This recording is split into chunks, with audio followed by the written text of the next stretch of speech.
Over 17 million viewers tuned in, and a single sentence sparked an explosion. When Denzel Washington confronted Vice President JD Vance about a harsh proposal to slash Medicaid, he didn't anticipate being mocked, humiliated, and reduced to a viral clip on national television. Yet, within 48 hours, he launched a $100 million lawsuit that rattled the White House, the judiciary, and the nation's moral core. In a clash of authority and precision, one concealed microphone and one sentence turned the narrative upside down. What exactly did JD Vance say that dismantled everything he'd built? Stay tuned, this is a story you can't ignore. The hearing chamber was steeped in quiet tension, like a courtroom awaiting a ruling. Marble pillars lined the room, the congressional seal gleaming behind the dais. Every camera lens was trained forward, poised like a weapon to capture a pivotal moment. 17 million Americans watched live. Denzel Washington sat at the microphone, composed yet ready, a hefty folder labeled Emergency Medicaid Impact before him. No theatrics, only facts. His voice was deep, measured, intentional. These cuts, he declared,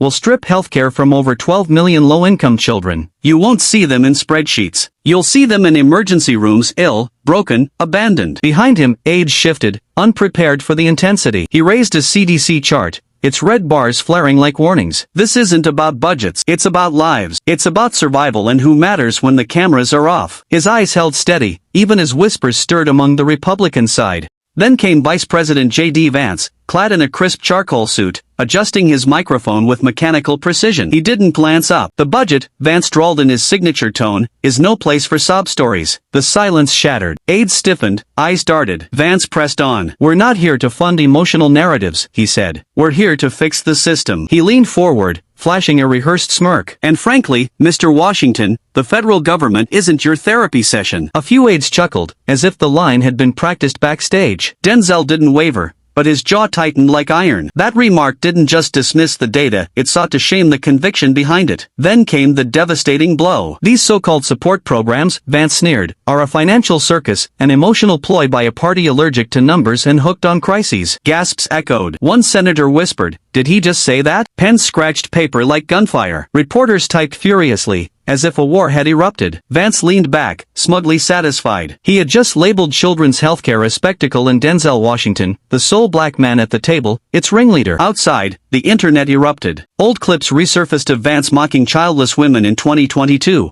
Calling them cat ladies who push handouts because they lack real responsibility. Now, those clips were paired with today's footage of Vice President ridiculing healthcare for poor children on live television. A firestorm was brewing. Denzel remained seated, unflinching. But the tremor had started, not in his voice, but in the system itself. Just when the room thought the damage was done, Denzel turned a page. No drama, no raised voice, he didn't need it. He held up a new Urban Institute report, its pages thick with highlighted data. This report, he said, his voice deliberate, each word a hammer strike, projects that over 12 million children nationwide will lose health insurance if this budget passes. He locked eyes with senators from Mississippi, Arkansas, West Virginia, states grappling with child poverty. That's 12 million lives, he repeated, firmer. Collateral damage in a war against the poor. A screen behind him lit up, displaying a map of America, red deepening with suffering. This isn't opinion. This isn't spin. This is verified, peer-reviewed data from one of the nation's most respected nonpartisan institutions. Silence fell, heavy with unrest. The kind that precedes a fracture. This isn't guesswork. This is impact. Real, measurable harm. His hand trembled slightly as he tapped the report,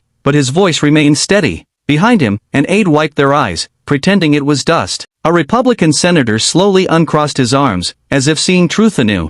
Denzel Washington wasn't pleading. He was constructing a case, piece by piece, not of politics, but of consequence. You can ignore me, he said, voice sharp as flint, but you cannot ignore these numbers. Then JD Vance exhaled and laughed, a quiet scoff that grew louder, colder, calculated. If their parents had real jobs, he smirked, those kids wouldn't be losing insurance in the first place. The air exploded. Chairs creaked, mouths gaped. A reporter froze mid-keystroke. It felt as if the oxygen had been sucked from the room. Denzel didn't respond immediately. His jaw tightened, but his posture remained unyielding, like steel. He stared forward, not blankly, but like a man prepared for this precise moment of public cruelty. A female senator whispered too loudly, stunned, "Did he really just say that?" The chamber buzzed with confused murmurs and disbelief. An aide's head dropped into their hands. Another discreetly raised a phone, recording. Still, Denzel said nothing, his fingers gripping the folder tightly, as if the wood beneath might crack. Vance leaned back, smug, as if he'd delivered a punchline at a gala. "This," he added, "is what happens when a generation is taught the government is their parent and hospitals are their birthright." This time, no gasps, just a stillness that hit harder than a slap. It wasn't just callous, it was deliberate cruelty, aimed at the poor, the working class, the sick, anyone clutching a Medicaid card in desperation.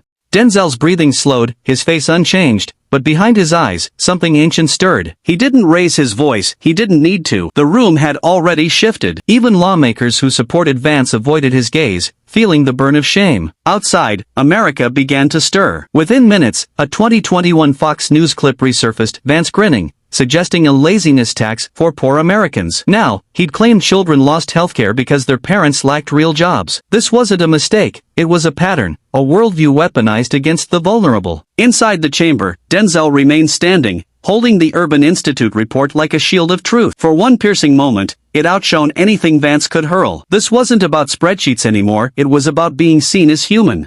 The silence that followed wasn't peaceful, it was the inhale before an explosion. Vance interrupted as Denzel began sharing a real story, a 10-year-old boy in rural Louisiana, fighting to breathe, sustained by Medicaid. Vance leaned in, his voice sharp, his aim deadly. "Mr. Washington doesn't speak for the working class," he sneered. Heads turned, cameras zoomed in, sensing blood. "He speaks for TikTok, talking points, and delusional politics." The words didn't echo, they imploded, coursing through the room. Denzel didn't flinch, but his silence roared louder than a shattered window. It was surgical, defiant. Gasps hissed from the left, like steam from a breaking pipe. A congresswoman stood, outraged. Another raised her hand to object, but Vance raised a hand, cutting them off without a glance. "He's not testifying," he said coldly. "He's performing." That final line wasn't a rebuttal, it was an execution. But Vance didn't see that truth doesn't need applause. Denzel hadn't come to perform, he'd come to finish what was started. They weren't just discrediting him, they were trying to erase him, to reduce his voice, presence, and purpose to a mere act. Not a statesman, not a voice for the people, just a spectacle. But as the sting of that insult settled, Vance leaned forward again, no smirk, just cold intent. He knew what he was doing. This wasn't politics anymore, it was a public character assassination, broadcast live to a divided nation. His voice cracked like a whip across the chamber. "You are not Martin Luther King," he said, each word sharpened to wound. "You're the Instagram version of a dream long dead." The impact was immediate, silent, brutal. The air snapped. Witnesses froze. A journalist dropped his pen unknowingly. No one spoke or moved. The blow was too precise, not just personal but historical, meant to strip Denzel of the legacy he carried. And it was done on the record, under oath, on federal ground. A camera zoomed in on Denzel's face, but there was no flinch, only a heavy calm, like a man who'd faced this fire before and survived. His jaw set, eyes locked forward, not on Vance, but through him, as if seeing his arrogance crumble in slow motion. Aides clenched fists under the table. A senator mouthed silent words the mics couldn't catch. The room sat in spiritual nausea, as if witnessing not debate, but desecration. Vance had toyed with this fire before, in 2023, on a podcast he'd called the Civil Rights Movement Theater, sparking a brief social media storm. Now, with Denzel standing before him, Vance drove that old quote like a nail into a spine. This wasn't disagreement, it was ideological vandalism. He wasn't debating policy, he was calling Denzel a fraud, not with facts, but with disdain. But Denzel didn't give Vance the reaction he sought. He didn't break or retaliate. His silence wasn't retreat, it was deliberate, like holding back a tidal wave. The room hadn't earned what happens when it breaks. Yet in that stillness, the air shifted. Lawmakers glanced around, not confused, but ashamed. The cameras stayed on Denzel's face, and across the country, in homes, offices, and waiting rooms, people saw the mask of civility slip, exposing cruelty. Denzel stood, not shouting or storming out, letting silence speak louder than venom. And it roared. 48 hours later, a legal document shook American politics. At 9:04 a.m. in Washington, D.C.'s U.S. District Court, Denzel's legal team filed a 74-page lawsuit titled The Weight of Reckoning. It charged Vice President JD Vance with public defamation, laced with racial and political hostility, delivered live under the color of office. The filing wasn't a stunt, it was an autopsy of public humiliation, detailing how Vance's words were a calculated attack, not protected speech. At its core, $100 million, $25 million for damages to career, distress, and targeting, $75 million in punitive damages to punish Vance and send a message that truth cannot be silenced with contempt. The lawsuit wasn't just a filing, it was a manifesto, declaring that racial degradation has no place in American democracy, not even in the vice president's chair. The courthouse steps became a battlefield. Flashbulbs popped like gunfire, cameras jostled, and legal analysts were pulled into studios. No sitting vice president had been sued by a congressman for misconduct caught live under oath. Denzel's team cited Grohl versus United States and Hutchinson versus Proxmire,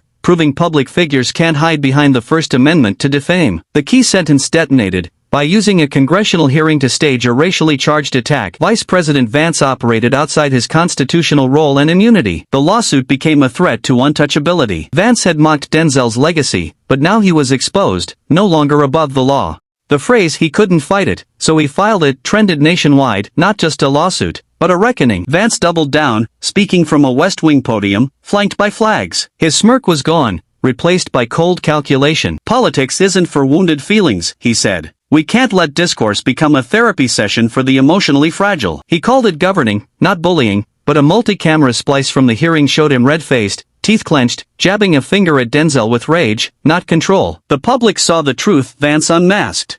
3 progressive congresswomen, Alexandria Ocasio-Cortez, Ayanna Pressley, and Ilhan Omar, delivered a blistering letter demanding disciplinary action. "The vice president's conduct," it read, "is a calculated assault on a congressman's dignity and the communities he represents." Pressley declared, "We're not asking for civility. We're demanding accountability." Omar spoke of her own public humiliation, saying, "This isn't partisanship, it's about the line he crossed." AOC countered claims of overreaction. "What do you call stripping someone's humanity on live TV and being told to move on because he wears a flag pin?" 42 members of the Congressional Black Caucus, Progressive Caucus, and Women's Caucus signed a resolution condemning Vance's conduct, stating, "This chamber must never normalize cruelty as discourse."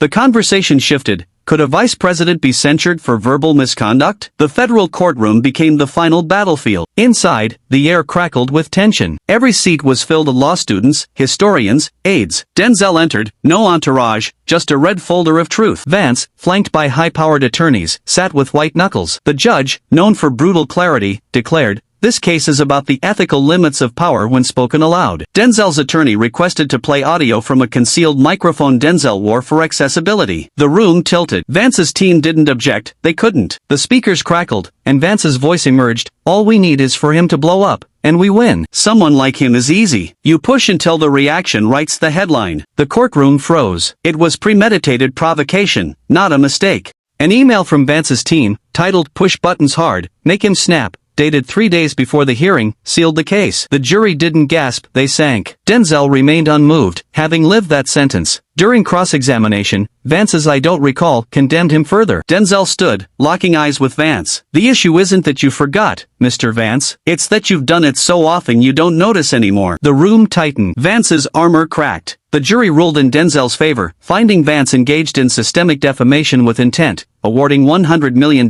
not just compensation, but a declaration. Denzel's press conference followed. He announced power without permission, a fund for black and brown leaders told to wait their turn. "This isn't charity," he said. "It's structure, armor, a blueprint." He didn't wait for questions, he delivered and walked away. 3 days later, the Senate stripped Vance of federal media oversight in an 11-3 vote. At Columbia Law School, a new course, Ethics and Power in the 21st Century, centered on the case. Denzel hadn't just won, he'd redrawn the line between disagreement and degradation. "This is for my mother," he whispered in court, a legacy louder than Vance's insults. Silence, when chosen, is the loudest weapon.